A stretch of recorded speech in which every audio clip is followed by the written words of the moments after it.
O Evangelho em 3 minutos, com Mário Persona. É preciso entender que o ministério de João Batista era transitório. Os judeus aguardavam o Messias para reinar e João foi enviado para anunciar a chegada do Messias e do seu reino. Mas o próprio João não fazia parte desse reino. Como Jesus informa, entre os que nasceram de mulher não há ninguém maior do que João. Todavia, o menor no reino de Deus é maior do que ele. O reino de Deus não é a mesma coisa que o céu. O reino é a manifestação de Cristo para os que pertencem a ele. Mais adiante, Jesus diria: o reino de Deus não vem de modo visível, porque o reino de Deus está entre vocês. Isto era um fato, pois o próprio rei estava aqui, andando entre os homens, ainda que não fosse reconhecido por eles. Um dia, quando Cristo voltar, esse reino será visível e estabelecido em poder e glória, mas não agora. Ao ser rejeitado pelos judeus, o rei voltaria para o céu e o seu reino permaneceria aqui, no caráter de reino dos céus, que é o que identifica a origem desse reino.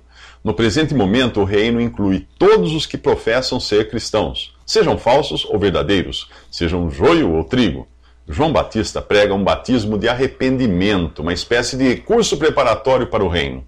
Mais tarde, no livro de Atos, os seus discípulos, que haviam sido batizados a João, seriam novamente batizados, porém a Jesus, ou seja, em nome do Pai, do Filho e do Espírito Santo.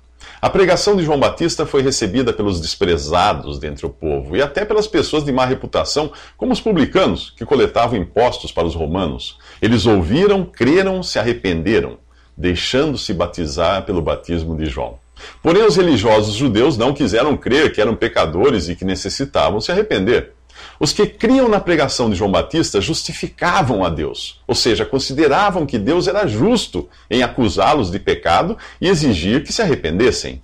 Aceitar o batismo de arrependimento era o ato exterior dessa disposição de coração.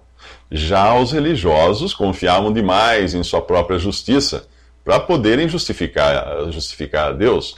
Quem acredita em sua própria justiça se acha merecedor da salvação e ofende a Deus. Se você adota o seu modo de ser como padrão de justiça, Deus será injusto, pois o padrão dele é diferente do seu. Você precisa se arrepender, você precisa crer se quiser ser salvo. Mas para crer e se arrepender, é preciso que a consciência seja despertada para o pecado. E é este o assunto dos próximos 3 minutos. Visite 3minutos.net. Dúvidas? Visite respondi.com.br.